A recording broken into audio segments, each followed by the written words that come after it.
Welcome back. Today we are tackling an interesting linked list problem called reverse nodes in even length groups. This is a medium difficulty problem that tests your ability to manipulate pointers and handle conditional logic within a linked list traversal. Here is the core concept. You are given a standard linked list. However, we logically split this list into sequential groups. The first group has a size of 1, the second has a size of 2, the third has a size of 3, and so on. We need to process these groups one by one. For each group, we check its length. The rule is simple. If the number of nodes in the group is odd, we leave it exactly as it is. But if the number of nodes is even, we must reverse the order of nodes within that specific group. Let's walk through an example to make this clear. We start with the first group. The expected size is 1. Since 1 is an odd number, we do not touch this node. We simply move our pointer to the next group. Now we look at the second group. The expected size is 2.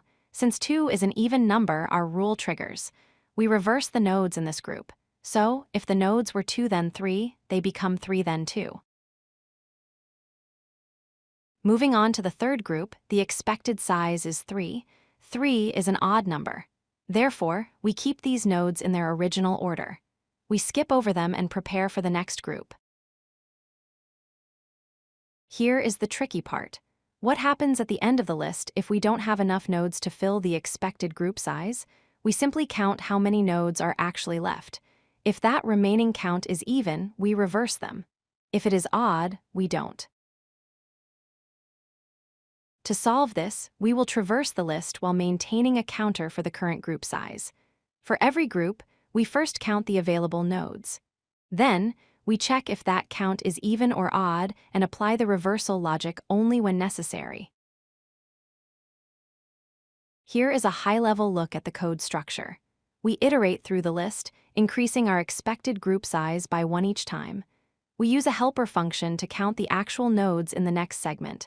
If the count is even, we reverse that segment and reconnect the pointers. If odd, we just advance our pointer.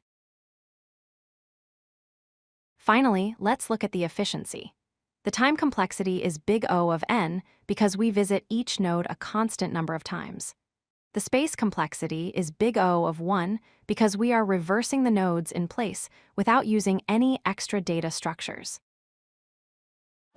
If you like this video, hit that like button and don't forget to subscribe. Visit codelucky.com for more such useful content.